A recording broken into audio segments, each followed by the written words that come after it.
আসসালামু আলাইকুম ওয়া রাহমাতুল্লাহ। রমজানে আমাদের অনেকেরই কিছু সাধারণ প্রশ্ন থাকে, কোন কাজগুলো করলে রোজা ভেঙে যায় আর কোনগুলোতে ভাঙে না। আজ আমরা জানবো এমন 16টি কাজ সম্পর্কে যা রোজা অবস্থায় করলেও আপনার রোজা নষ্ট হবে না। ইসলাম আমাদের জন্য সহজ একটি দিন। মহান আল্লাহ তাআলা আমাদের সামর্থ্যের বাইরে কিছু চাপান না, তাই অনেক সময় অনিচ্ছাকৃতভাবে বা ভুলবশত কিছু কাজ হলেও আমাদের রোজা বহাল থাকে। চলুন জেনে নিই সেই গুরুত্বপূর্ণ মশালাগুলো। 1. অনিচ্ছাকৃত গলার ভেতর ধুলাবালি, ধোঁয়া অথবা মশা মাছি প্রবেশ করা। 2. অনিচ্ছাকৃত কানে পানি প্রবেশ করা। 3. অনিচ্ছাকৃত বমি আসা অথবা ইচ্ছাকৃত অল্প পরিমাণ বমি করা, মুখ ভরে নয়। 4. বমি আসার পর নিজেই ফিরে যাওয়া। 5. চোখে ওষুধ বা সুরমা ব্যবহার করা।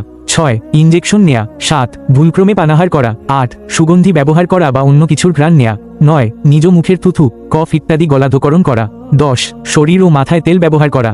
11. ঠান্ডার জন্য গোসল করা। 12. মিসওয়াক করা, যদিও মিসওয়াক করার দরুন দাঁত থেকে রক্ত বের হয়, তবে শর্ত হলো গলার ভেতর না পৌঁছানো। 13. ঘুমের মাঝে স্বপ্নদোষ হলে। 14. স্ত্রীলোকের দিকে তাকানোর কারণে কোনো কসরত ছাড়া বীর্যপাত হলে।